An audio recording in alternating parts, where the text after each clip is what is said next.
Kei te hoki ngā māngai o te ropu Torangapū Māori ki a rātou kai tautoko, ki te pātai atu mea hara rātou. E toru te kau ngā hui ārohe kei te whakahaeretia e rātou, ko te koromaki, he whakarongo ki ngā hiahia e pāne ki te mahitahi ki a ngā hinara, ko wai hoki ka tū hei kai arahi a ngā rā kei mua i te aroaro. O tira hea i ki etahi o ngā kau mātua o te waiariki, kua oti ke tētahi o aua pātai te whakautu.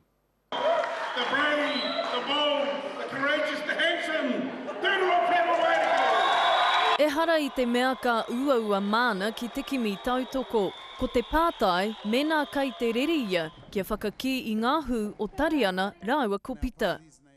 Ko tino reri ia ke te eke ki tētahi tūranga pērā. Ko te ururoa Flavel te tino tangata ki te Waiariki.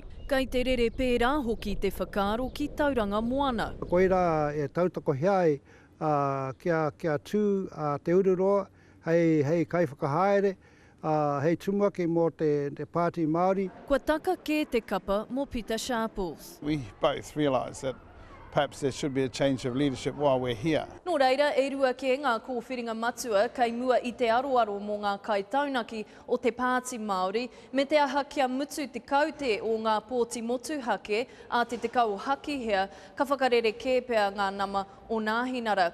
Hioi, he take anō kei te noho anipā te iwi i tēnei wā. Ka taka mai ana a Peter Sharples rāu ko Tariana Tūria, kua kore he tangata mātatau ki ngā whakahaeretanga me ngā whakanekaneke hanga o te Pāti Māori. Hei tā hauata pāma me horo te pāti ki te pānui i ngā tohu.